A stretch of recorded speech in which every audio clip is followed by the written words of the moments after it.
किसी को भी अपने दूर देखने के लिए या बोर्ड देखने के लिए, टीवी देखने के लिए आंखें स्क्वीज करते हुए देखा है, तो क्या आप जानते हैं वो ऐसा क्यों करते हैं? तो ये इस बारे में जानते हैं कि क्या होता है, ये क्यों होता है, इसके रिस्क फैक्टर्स क्या हैं, उसको कंट्रोल करना क्यों ज़रूरी है और इससे कैसे बचा जा सकता है। हाय फ्रेंड्स, तो क्या आपने अपने बच्चों को या किसी और बच्चे को या किसी को भी अपने दूर देखने के लिए या बोर्ड देखने के लिए, टीवी देखने के लिए आंखें स्क्वीज करते हुए देखा है? तो क्या आप जानते हैं वो ऐसा क्यों करते हैं? बेसिकली उन्हें मायोपिया है। मायोपिया एक ऐसी कंडीशन है जो इतनी कॉमन है कि ये ऑलमोस्ट वर्ल्ड में 260 करोड़ लोगों को हो रही है। ये इतनी तेज़ी से बढ़ रही है कि इसके बारे में बात करना बहुत ज़्यादा ज़रूरी हो गया है।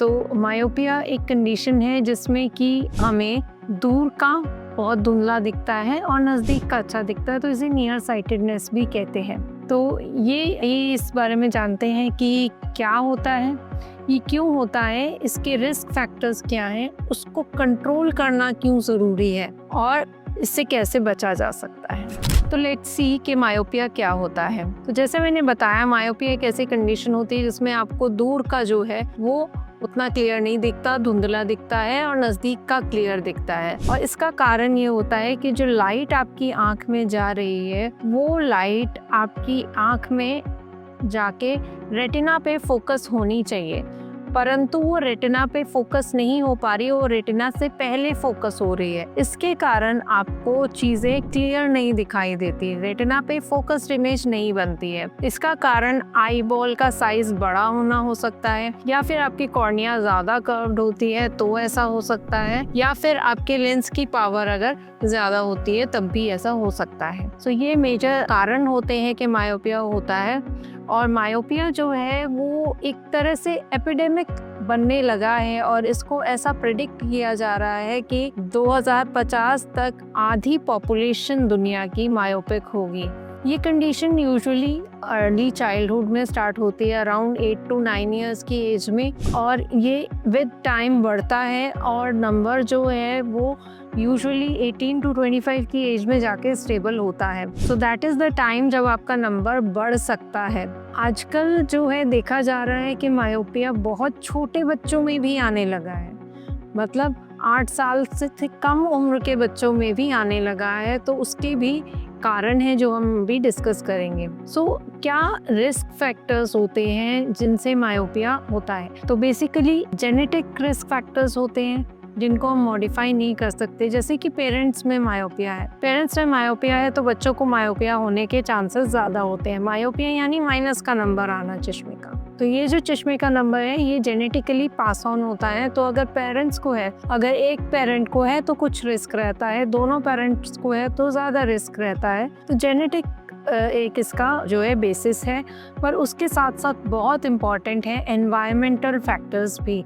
जो हम एनवायरनमेंट दे रहे हैं बच्चे को, जो बच्चा बहुत ज़्यादा स्क्रीन देख रहा है, बहुत ज़्यादा कंटिन्यूस नियर वर्क कर रहा है, जैसे फ़ोन पे या टैबलेट पे गेम्स खेल रहा है, बहुत कम उम्र से जिन बच्चों का स्क्रीन टाइम ज़्यादा रहता है उनको मायोपिया होने के चांसेस बहुत ज़्यादा होते हैं। वो बच्चे जिनकी आउटडोर एक्टिविटी बहुत कम है उनको भी मायोपिया होने के चांसेस बहुत ज़्यादा रहते हैं। क्या आपको पता है कि नेचुरल डे लाइट और बाहर जो खेलने की एक्टिविटी है ये मायोपिया के अगेंस्ट प्रोटेक्टिव बिहेव करते हैं, मतलब वो आपको मायोपिया से बचाते हैं। तो ये बहुत ही अच्छी आदतें हैं जिनको हमें एनकरेज करना चाहिए। तो किस तरीके का मायोपिया है जो बहुत फास्ट प्रोग्रेस करता है? We are actually concerned about the myopia which is progressing very fast, बड़ी जल्दी नंबर बढ़ता है। तो उससे हम क्यों कंसर्न है और किन केसेस में ये जो नंबर है बहुत जल्दी बढ़ता है? तो जैसे मैंने डिस्कस किया, family history is very important, but genetics के साथ साथ जो एनवायरनमेंट फैक्टर्स हैं, अगर बहुत ज़्यादा स्क्रीन टाइम है, बहुत ज़्यादा नियर वर्क है, आउटडोर एक्टिविटी नहीं है, या फिर बच्चे को बहुत कम उम्र में मायोपिया स्टार्ट हो गया है तो उनका प्रोग्रेशन होने के चांसेस बहुत ज़्यादा रहते हैं। वो बच्चे जो चश्मा होते हुए भी चश्मा नहीं लगाते हैं उनको भी मायोपिया का प्रोग्रेशन फास्ट होने के चांसेस होते हैं। तो ये जो चीज़ें हैं, कभी कभी कुछ एथनिसिटी होती है, जैसे कि एशियंस में जो है मायोपिया बहुत फास्ट बढ़ रहा है as compare to other races. तो ये भी एक इम्पॉर्टेंट फैक्टर है जो हमें ध्यान देना चाहिए। Why is it important to control myopia? तो मायोपिया को कंट्रोल क्यों करना है? Why are we making it a big deal out of it? कि ये बढ़ रहा है, नंबर ही तो बढ़ रहा है, चश्मा ही तो मोटा हो रहा है। Is it that?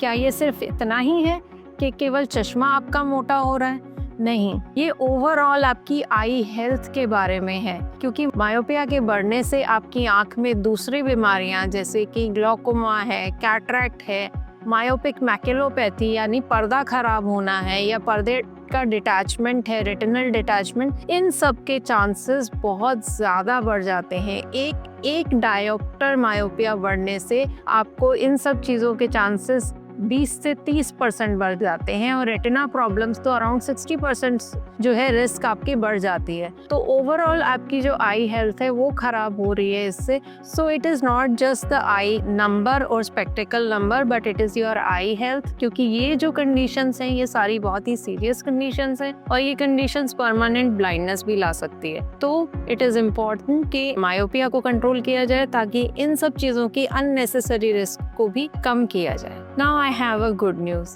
We can easily control myopia. कुछ चीज़ों का ध्यान रखने से, हमारी लाइफस्टाइल में कुछ चेंजेस करने से हम मायोपिया के कंट्रोल को बहुत ज़्यादा स्लो कर सकते हैं। तो अगर हम देखते हैं कि किसी बच्चे में मायोपिया बहुत ज़्यादा बढ़ रहा है, चश्मे का नंबर बड़ा फास्ट बढ़ रहा है, तो हमारे पास लाइफस्टाइल मॉडिफिकेशंस होते हैं, जैसे कि आप स्क्रीन टाइम को कम कीजिए, जो है आपकी आउटडोर एक्टिविटी या प्ले टाइम को बढ़ाइए। दिन में कम से कम 1 से 2 घंटा आउटडोर एक्टिविटी होनी चाहिए। स्क्रीन टाइम अगर करना भी है, वैसे तो छोटे बच्चों के लिए सजेस्टेड नहीं है, पर अगर करना भी है तो कंटिन्यूअस नियर एक्टिविटीज़ या स्क्रीन टाइम नहीं करना है। हर 15-20 मिनट के बाद take a break of 5 minutes और थोड़ा ब्रेक ले लेके करना है। Only necessary screen time should be allowed. Then screen time के बाद आउटडोर एक्टिविटी हो गई। आउटडोर एक्टिविटी के बाद आपका जो डाइट है उसका भी रोल होता है। तो good antioxidant rich, omega 3 rich diet आप लेंगे तो जो है मायोपिया कंट्रोल में ये हेल्प करता है। जब भी आप पढ़ाई करें या पढ़ें तो आपके आसपास की जो लाइट है वो एम्बिएंट रहनी चाहिए, अच्छी रहनी चाहिए। डिम लाइट में पढ़ना भी आँख के लिए हानिकारक है, तो लाइटिंग का भी हमें ध्यान रखना है। अब अगर मायोपिया हो ही गया है और मायोपिया बढ़ रहा है तो हम उसको कैसे कंट्रोल करेंगे? We have options, we have certain drops जिनको डालने से जो है मायोपिया के बढ़ने की रेट को कम किया जा सकता है। We have special myopia progression control glasses. वो स्पेशल स्पेक्टिकल्स होते हैं, लेंसेज होते हैं, जिनके थ्रू अगर बच्चा देखता है तो जो मायोपिया है वो उतना फास्ट नहीं बढ़ता है। Then we have special contact lenses जिनको ऑर्थोकेरेटोलॉजी कॉन्टैक्ट लेंसेज बोलते हैं, जो कि कॉन्टैक्ट लेंसेज होते हैं बच्चे रात में लगा के सोते हैं और सुबह उठते हैं और हटा देते हैं, फिर पूरे दिन उन्हें चश्मे की ज़रूरत नहीं पड़ती है। ये कॉन्टैक्ट लेंसेज भी एक अच्छा ऑप्शन है जो मायोपिया की प्रोग्रेशन को कंट्रोल करता है।